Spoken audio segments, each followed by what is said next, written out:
Every 90 seconds, someone in the UK is admitted to hospital with an acquired brain injury. Every 90 seconds, someone's life changes in an instant.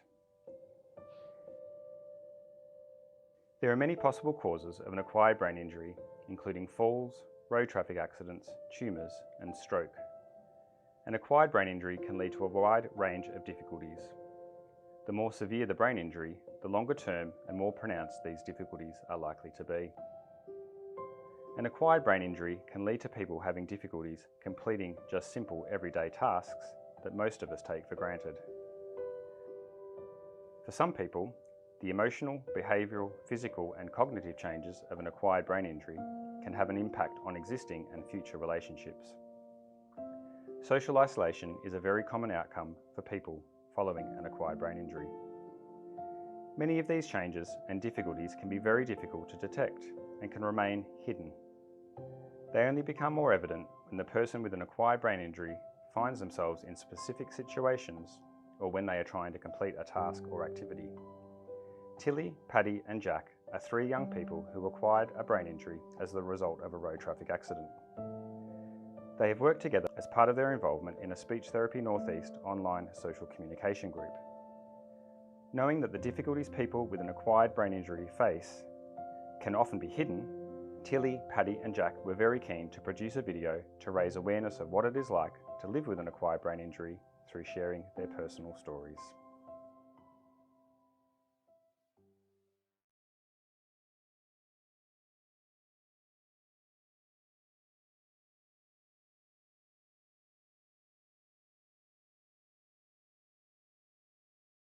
I'm Paddy Wilkinson, I'm 21 years old and I was in a car accident 3 years ago. I had just finished college and I was going to go into uni. It was in the summer holidays gap between each term.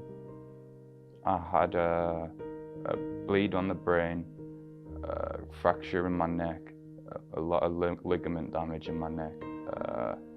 I had a broken collarbone, 6 fractured ribs on this side, a punctured lung, a torn spleen and a fractured pelvis.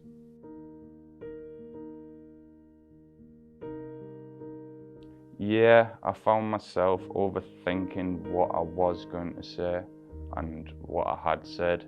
If I thought I said the wrong thing in a conversation with my friends, I'll be thinking about it all night, beating myself up about it. I'm in a lot of neck and back pain, but it's slowly getting better. I can't play guitar as long as I used to, because if I'm sat down playing, I'll be hunched over and it'll just get really uncomfortable dead fast. And if I stand up, like the weight of the guitar, it gets a bit much on my shoulder sometimes. So I don't practice as much as I used to, but I still try and get as much as I can. I felt a lot sadder for a while, kind of confused, but I'm in a bit of a better place right now. When it happened, I was trying to find potential meaning in things where in reality there was no meaning. It was just a freak accident. But once these group sessions started, I realised, oh no, I'm not alone. There is other young people going through the same thing, which was quite comforting to me. Even though it is sad that other people are going through it, it's just comforting to know I'm not alone in it. At the minute, I plan on just getting a recovery time in, maybe joining a band, because when it happened, I don't think I gave myself enough time to recover before starting uni. I think it was only 3 months after, so I've not really had proper recover time. So I'm just gonna dedicate myself to getting my back better and stuff like that. Maybe just get a job. As long as I feel comfortable, I'll be happy, feeling positive about life. Thank you, thank you.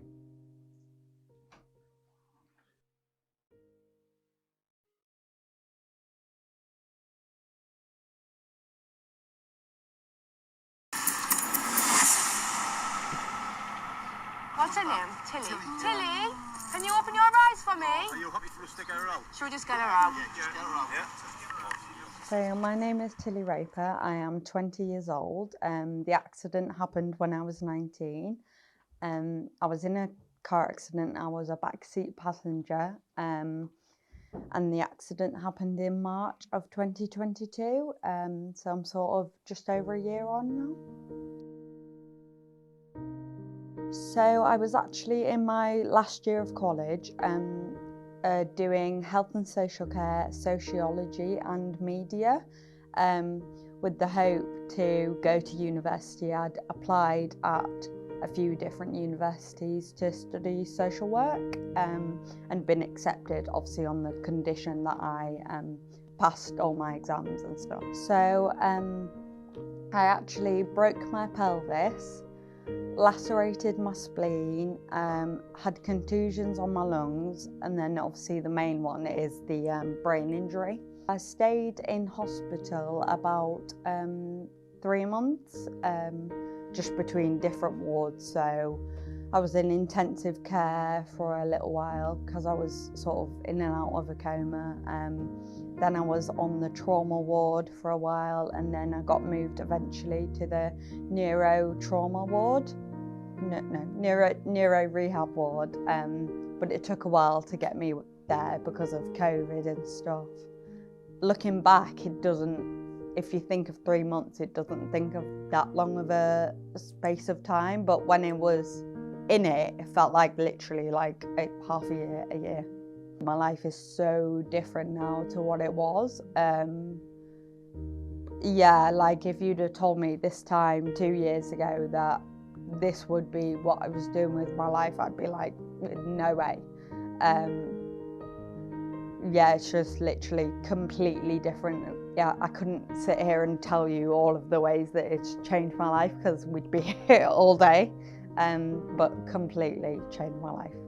So I just do a lot of rehab, so neuropsychology, OT, physio and stuff, just to sort of regain some sort of normality in my life, and hopefully progress me to a place where I am living somewhat of a normal life, whatever normal is, but yeah. So I'm actually hoping to take a course in teaching assistant, and yeah, just lots of courses and stuff to sort of get me back on track to hopefully have some sort of career, and I'm hoping to drive this year as well, or start learning to drive again, and moving out and living independently. I'm really trying to build more skills of living independently, because I mean, I'm 20, I don't want carers and stuff, although obviously people do have carers all the time, but that's just not something I want for me, and I want to try and be at a place where I don't need carers or help at home. I want to be able to live a normal life and be independent. 3 of my main goals really: driving, some sort of course, and living independently, definitely.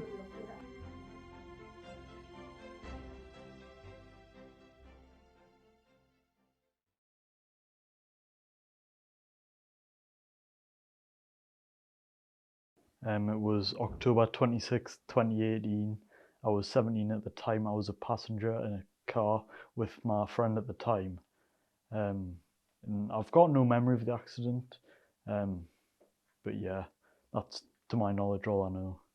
At the time I was in sixth form. I was in I'd just completed my first year of sixth form, so I was in year 13. I think I'd done about 2 months. So I was A-levels, it was A-levels, yeah. 9 months I spent in hospital. It was roughly about a year, I think. It was 6 months in a rehabilitation centre, where I was learning things, like relearning basic things like walking, talking essentially, and then it gradually improved to like skills around the house, that sort of thing. I think the main one, just like, it's relationships just become much harder, like whether it's friendships, just with your family, just everything with anyone. You just feel very isolated and just like abandoned, I guess. I guess physical issues, having to relearn to walk, that came about because I've got left side muscle issues, I guess. That's a big one. Memory's also a massive one. Yeah, memories, it's huge. I forget everything. I forget my own name if I could. And now I work just part-time at Iceland. It's like a food shop. And obviously with the memory issues, having to learn how the till system and everything like that was very hard at first. But I've been there for about 2 years now, so I know what I'm doing now. I know everything. Yeah. 5 years on, and like as much as I remember, this has always been my life. And I kind of see myself before the injury as a different person. So now I'm like this new person. So I don't like try to associate myself. And like I say, I'm not as raw. It's the injury is just, it's in the past now, and try to move on. I think I do that pretty well. I moved out living by myself for about 2 years now. It was February last year, so yeah, about 1.5 years. And I think I do pretty well. There's never been any big issues, or even issues, to be honest. I think there was one time where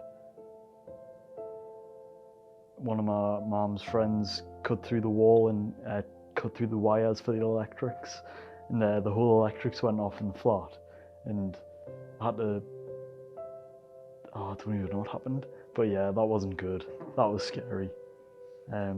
But I don't think there's been anything crazy, any issues or anything. I'm doing pretty well by myself. You don't truly learn to drive unless you're by yourself behind the wheel, and I think that's the same as living by yourself, I guess, and just life as a whole. It's a good metaphor. It applies to literally everything, I feel. Just whenever you're by yourself, just you can learn, like, there's pressure, but you need to learn to overcome it, I guess, and just take things as they come. Just, yeah. Just having just a positive attitude, I guess. Just trying to say to yourself that you'll not get beaten by the injury. You'll not let it defeat you, I guess. Yeah, just trying to stay positive.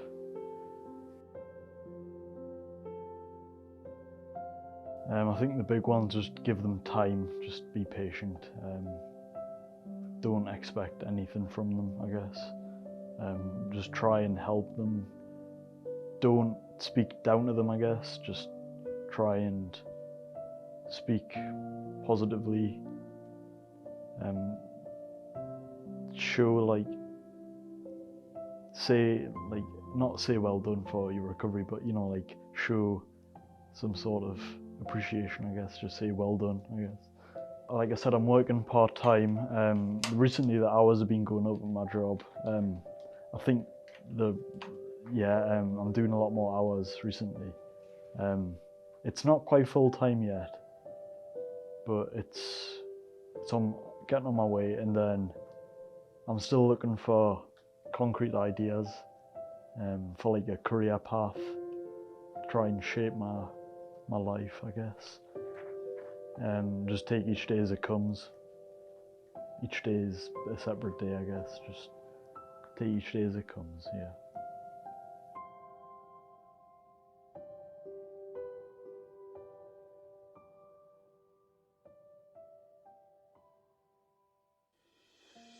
We hope this video has helped you gain a better understanding of what it is like for a person to live with an acquired brain injury. If you would like any more information about an acquired brain injury and to see where your local Headway support group might be, then visit the Headway UK website at www.headway.org.uk. If you or someone you know is having difficulties with communication or swallowing following an acquired brain injury and would like some advice, then visit the Speech Therapy Northeast website at www.speechtherapynortheast.co.uk. We would like to thank Tilly, Paddy and Jack for sharing their stories and working so hard developing this video. Huge thanks also go to Darlington College for filming and editing the video, and Social Return Case Management Company for providing one of their rooms for the filming